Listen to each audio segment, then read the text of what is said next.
Hello and welcome to Sportswomen Connect. On today's show, we're going to be talking about the way forward for female coaches in basketball in Uganda. And to join me in this conversation is Mavita Ali. Mavita, welcome to the show. Thank you, Regina. Thank you for having me. It's a pleasure to have you in the studio. And before we get into the details, just tell us a little bit about yourself. Okay, my name is Mavita Ali. I'm on the coaching staff of the national team for Uganda. Okay. I am head coach for under 18 women's basketball team and assistant coach for the seniors, the Gazelles. Okay. And then I serve on two other platforms as well, administrative platforms. I'm a team leader at Score Beyond, a women's organization for girls 12 to 18 years old. Okay. And also co-partner at Pamoja Africa on empowerment and development Youth organization. empowerment and development. Development for the youth. Okay. Yeah. Your involvement in basketball, where did it start? It started quite late, actually. I come from a very sporty family. Okay. It was sort of culture for every one of us to do sports growing up.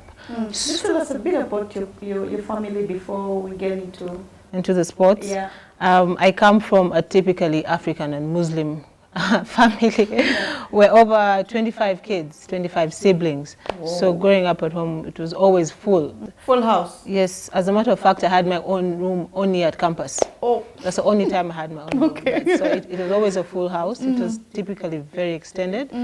And so growing up was sports, a lot of sports at home. We could actually make teams at home because we were that many. We grew up playing cricket, not too much football, dodgeball, because you could actually make teams, two teams, and a reserve team on the side. Yeah, that's true. Growing up. So basketball came really late. I started with track and field as usual, like everybody else. Track and field, and then I ventured into volleyball in my high school at O level, which did not work out well. So I dropped that for basketball in my A levels, which turned out pretty good. It was easy, came easy for me. So that's when I joined basketball to play. Why for was some that? reason. Why was that? Yeah.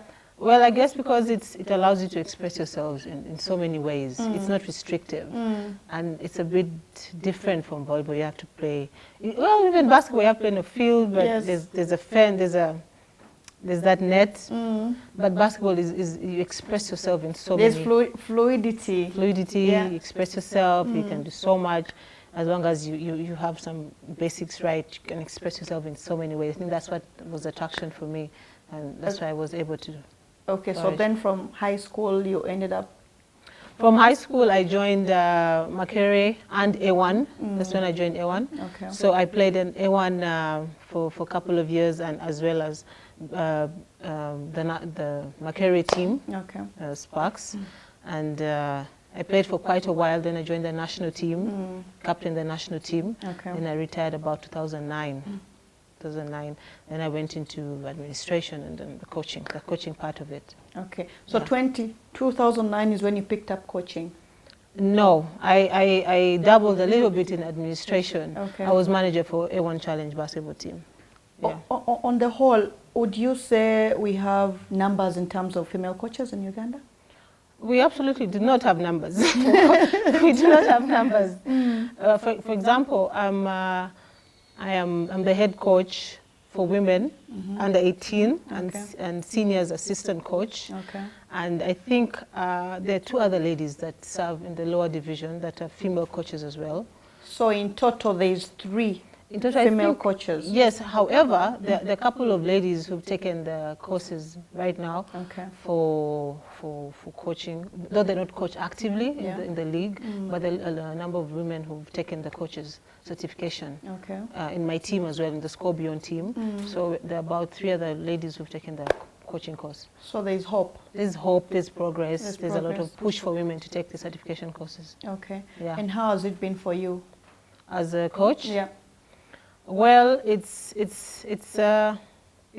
like an on-job training that you have to do every day. You learn from it every day. It's something you have to be at your best. You have to know what's happening, and you have to be able to. You have to have hands-on experience. You have to think on your feet. It's not easy. It's doable. You have to learn every day. You have to be open to new suggestions from everybody. I can have a game and then I get texts from guys telling me, you should have done this with this player, you should have done this with this player. And I don't know if I do that to the male counterparts or I get that privilege because I'm a female. I don't know. But you call it a privilege? I don't know if it's a privilege. I don't know if I think they test you. They test your knowledge. People constantly test your knowledge because you're a female. They want to know how much of the sport do you know? How much can you give? How much knowledge do you have? You know, because as my transition from a player to a coach is it's the same. I mean, you have to be able to produce your best at whatever level. At whatever level you're at. Yes. Okay. Yeah. And would you say for other women in other sports, would you say that could be one of the things that is affecting the numbers for women in sport in Uganda? Maybe not.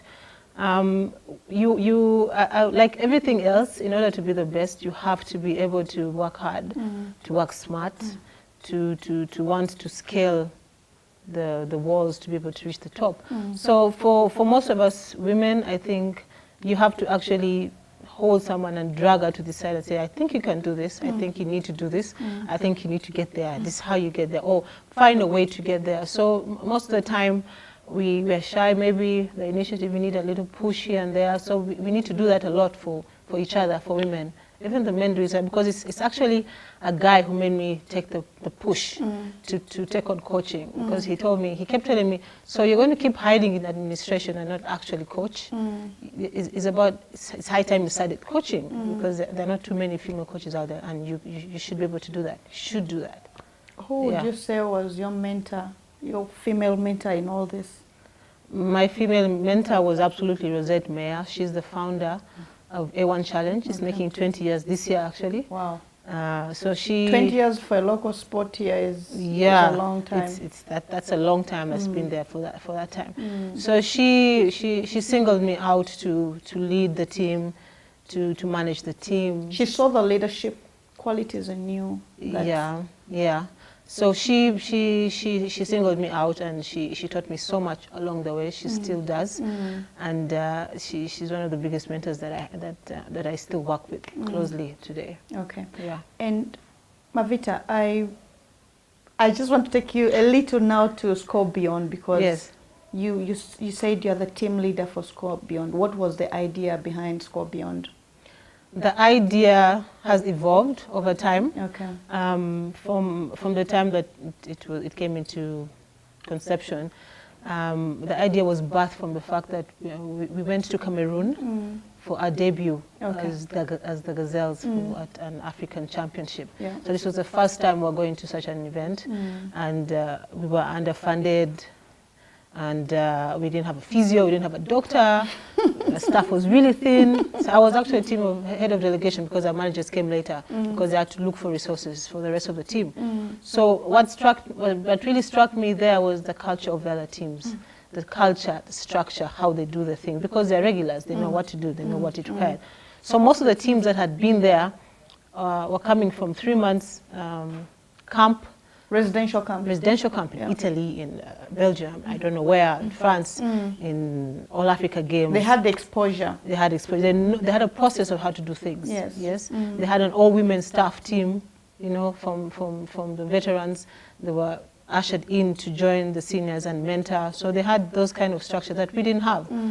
And as a matter of fact, I was the only female on the executive, on the coaches side or on the technical side of everything at that time. And so there was a lot of culture that really impressed me that we were not doing. So Score Beyond, I thought it's about time I started something. So the idea of Score Beyond was, in the beginning, was about grooming girls with culture, with intention towards the national team. But as it grew, that looked very narrow. It looked like a very narrow perspective. Yes. So as we met people and talked to people about the different experiences, it evolved into grooming leaders,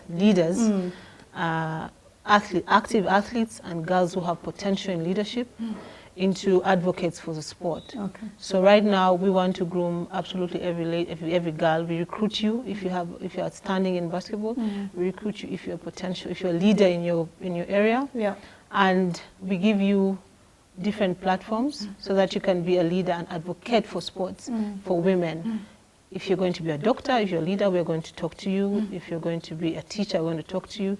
If you're pursuing music and you're interested in sports, Music, dance and drama. we're going to talk to you. If you think you can lead in your area, Yes. we're going to talk to absolutely every person and give you the platform so that you can advocate for sports and a very big platform. Okay. Yeah. And so far, what are the milestones? So far, we've managed to work at the different levels. We worked with the junior NBA with their girls Okay. for about 2 years. We hold camps with the camps that are residential, they're intense, where we have programs for basketball, skill development, as well as leadership, and we bring them mentors to speak to them about different topics. Okay. And we also have a symposium at the ball games, where there are over 3,000 kids coming together at the same point. So we talk to the basketball girls at that level. So the different platforms, and we're organizing a workshop at the Makerere University to bring together about 500 people to talk about women and sports. What is the idea behind the conference? The conference is, the idea about the conference was actually birthed from a conference I attended in Botswana, Gaborone, and it's a culmination of a Secretariat of International Working Group, offices and Secretariat.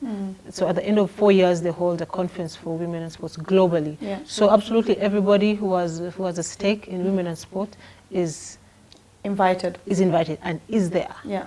Absolutely everyone is there. So the perspectives of such a conference was mind-blowing for me.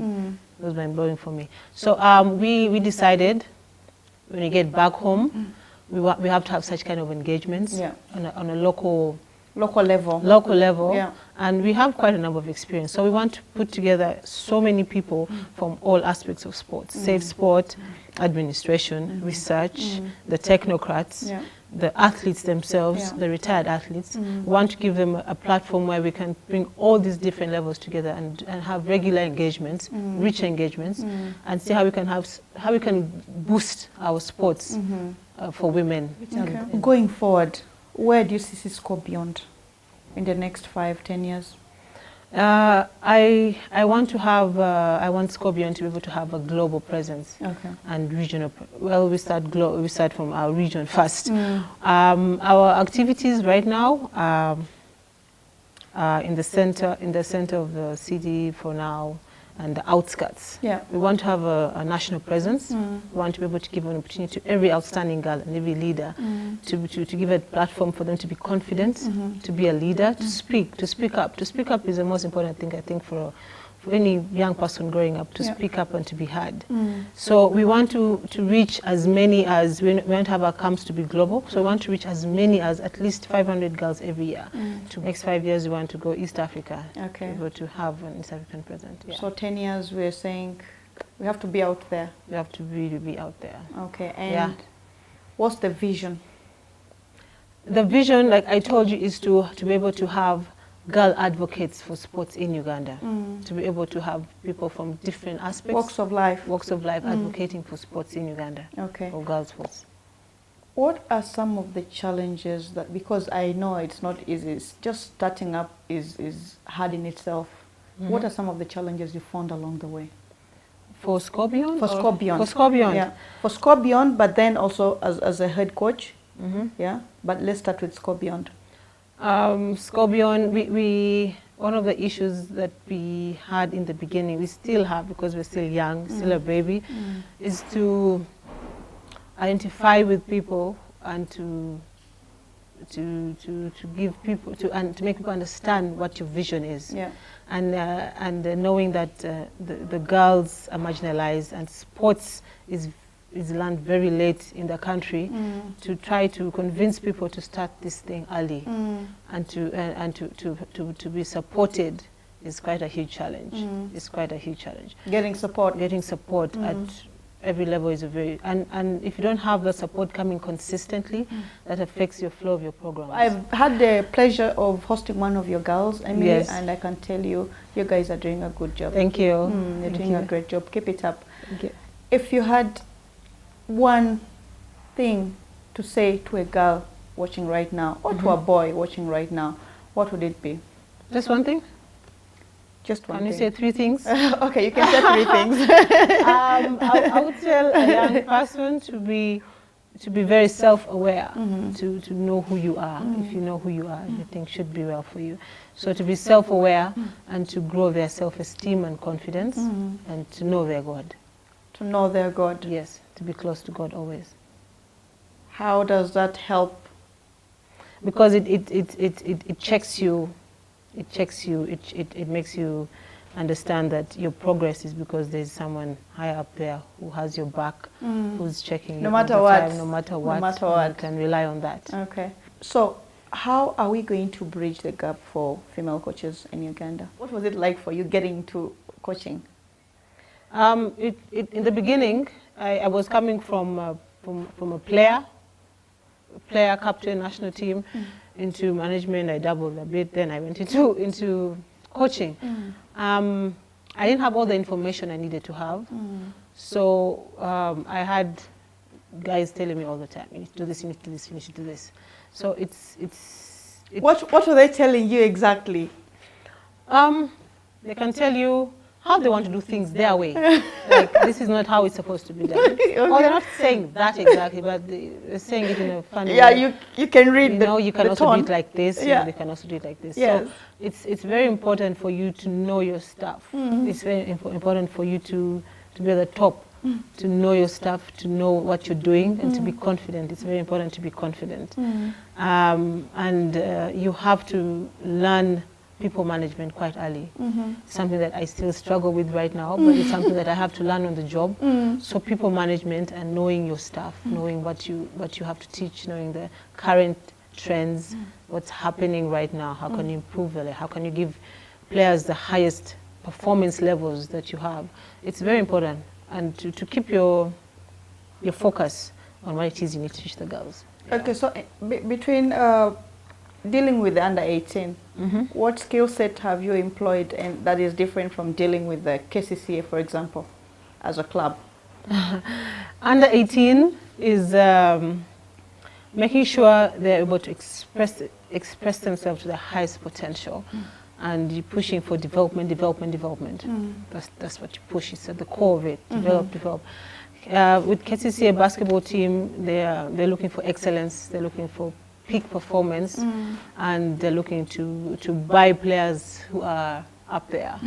So you have to have a balance of how you get this and not lose yourself in this seek for excellence.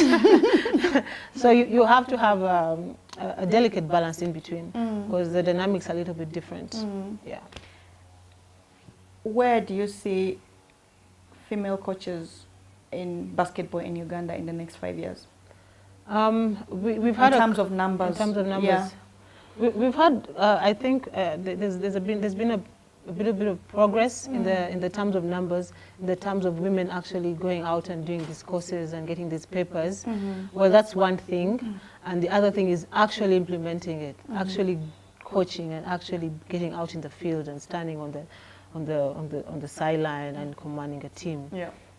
Again, the opportunity to coach women's teams are there, but you will not be given the chance if you do not prove yourself.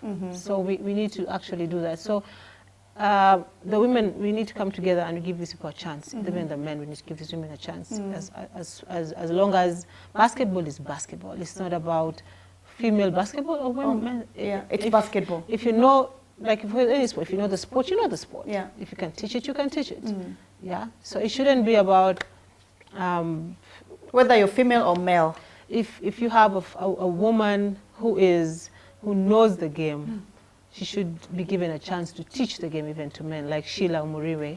She teaches the game to men. She's won a championship. Yeah. So the game is the game. If you know the game, you know the game. So that's what we should push for the women to do. Know the game, know the game, absolutely know the game. Know the rules, know the Yes. regulations, Be and then the updated. rest, yeah, Yes. the rest Yes. will be okay. Yes. I think at this point in time, is there something you'd like to tell the audience before we wrap it up? I think that in order for women to be able to have increased participation at all the levels, we need to get support from both the men and the female. If we can support each other, if we can push each other, if we can push our levels to a certain level, we should be able to get progress and increase the number of women who are participating in this sport at absolutely all levels. Mavita, it has been insightful for me to speak to you about the game of basketball in Uganda, and I want to thank you for your time. And to our viewers, we thank you so much for tuning in. Until next time, goodbye.